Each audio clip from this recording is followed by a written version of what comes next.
எல்லோருக்கும் வணக்கம். இன்னைக்கு வந்து மகா சிவராத்திரி. யாரெல்லாம் சிவன் கோவிலுக்கு போய் விடிய விடிய கண் விழிச்சிருப்பீங்கன்னு கமெண்ட்ல பண்ணுங்க. நான் வந்து போன வருஷம் இருந்தேன், அதுக்கு முன்னாடி வருஷம் இருந்தேன். இந்த வருஷம் வந்து போய் விடிய விடிய கண் முழிச்சிருக்க முடியாது. நான் அடுத்த நாள் ஸ்கூலு சமைக்கணும், அதனால் போய் சாமி கும்பிட்டு வந்துடுவோம். நேற்று வந்து பிரதோஷனால ஃபுல்லாக விரதம். நேற்று வந்து பார்த்தீங்கன்னா எங்கள் வீட்டுக்காரர் வந்து பால் வாங்கிட்டு வந்தாங்க. பால் வாங்கிட்டு வந்து நானும் எங்கள் அம்மா விரதம். பாலும் இந்த நிலக்கடலையும் வந்து வாங்கிட்டு வந்தாங்க. இதை வந்து உப்பு போடாமல் தானே வறுக்கிறோம். கடலையும் டீயும் வந்து குடிச்சுக்குவோம், பால் டீ. அப்படி குடிக்கலாமா என்னங்கிறது நீங்கள் சொல்லுங்கள். விரதத்தில் இருக்கிறோம். பாலும் நிலக்கடலையும் சாப்பிட்டா, அப்புறம் திராட்சை வாங்கிட்டு வந்தாங்க, சப்போட்டா, அதெல்லாம் சாப்பிட்டோம். பல வகைகள் சாப்பிட்டுக்கலாம், அது எனக்கே தெரியும். ஆனால் பால் குடிக்கலாமா இல்லை. இன்னைக்கு வந்து எங்கள் அம்மா விரதம். நான் வந்து விரதம் இருக்கலைன்னு சொல்லிச்சு. ஏன்னா விடிய விடிய கண் முழிக்கிற மாதிரி இருந்தால் விரதம் இருந்திருப்பேன். அது போகலில, அதனால விரதம் இருக்கல. இன்னைக்கு வந்து காலையில் தோசைக்கு வந்து மாவு வாங்கிட்டு வர சொன்னேன். மாவும் இன்னைக்கும் வந்து பால் வாங்கிட்டு வந்துட்டு ஸ்நாக்ஸ் நேற்று வாங்கிட்டு வந்தாங்க. நேற்று வாங்கிட்டு வந்தது ஆராதனாக்கும் சுகாசுக்கும். இன்னைக்கு வந்து எனக்கும் சேர்ந்து. எங்கள் அம்மா தான் விரதம் ஆச்சு. இன்னைக்கும் எங்கள் அம்மா விரதம். இதில் என்ன இருக்குதுன்னு பார்த்தீங்கன்னா சமோசா, மெதுவடை, இதுதான் வந்து வாங்கிட்டு வந்துருக்குறாங்க. ஆளுக்கு 2 வாங்கிட்டு வந்துருக்குறாங்க. சூடாக வந்து ப்ரூ காஃபி வந்து போட்டாச்சு வருங்க.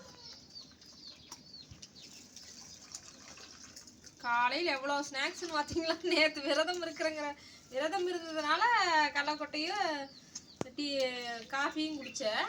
இன்னைக்கு பாருங்கள், மெதுவடை, சமோசா, கடலக்கொட்டை, காஃபி காலையில் குடிச்சு முடிச்சோடனே அப்புறம் தோசை சுட்டு நிலக்கடலை சட்னியே தான்.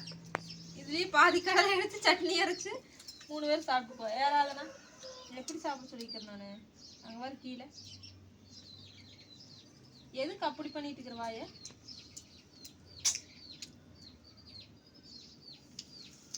கோவம் வந்துரு வேணும் பண்ணாத, அடிச்சு போடு வராதனா. சும்மாத எதுக்கு அப்படி பண்ற? வீடியோ எடுக்கிறேன்னு வேணும்னே பண்றது.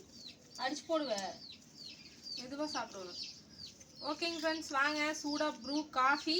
உங்களுக்கு காஃபி ஃபேவரட்டா டீயான்னு சொல்லி சொல்லுங்கள். வாங்க. இது வந்து வறுக்கும் போது நமக்கு போன மாதிரி இருந்துச்சு. அப்படியே காஞ்சோடனே மொறுன்னு ஆயிடுச்சு. வேடாங்க, சூப்பராக இருக்குது. இது வந்து விதைக்க வச்சுருக்காங்க, எண்ணெயாட்டிருக்கு. நல்லா விளைஞ்ச கடலைப்பருப்பு எண்ணெய் கடையிலேயே வச்சுருப்பாங்க.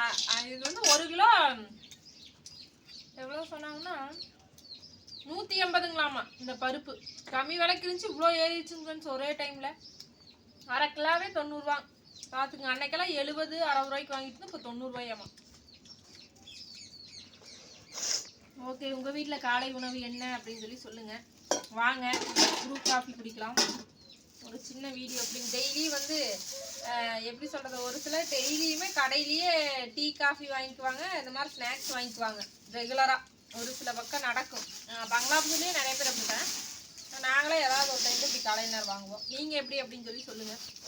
வீட்டில் டீ காஃபி போடுவீங்களா, கடையில் வாங்கிக்குவீங்களான்னு? ஓகே, வாங்க சாப்பிடலாம். அடுத்த வீடியோவில் பார்க்கலாம். பாய். அனைவருக்கும் மகா சிவராத்திரி நல்வாழ்த்துக்கள். இது வந்து என்னடா இவ்வளோ குமிஞ்சு கிடக்குன்னு நீங்கள் நினைப்பீங்க. அந்த எலி அட்டைப்பெட்டியில் பூந்துருச்சுன்னு சொன்னதில்லைங்க, அந்த ஜாமானம் எல்லாம் விளக்குன்னு விளக்கி கையெல்லாம் வலிக்குதுங்க. எங்கள் அம்மா வந்து கொஞ்சம் விளக்குனாங்க, நான் வந்து ஃபுல்லாக விளக்கி அமுத்திட்டு. அது அப்படி இருக்குது. மறுபடியும் பேக் பண்ணி வைக்கணும். காஞ்சிருச்சு, தண்ணியெல்லாம் காஞ்சிருச்சு. பேக் பண்ணி வச்சுருவோம். அது அப்படி கஜ கஜன்னு இருக்குது. தின்ன ஃபுல்லாக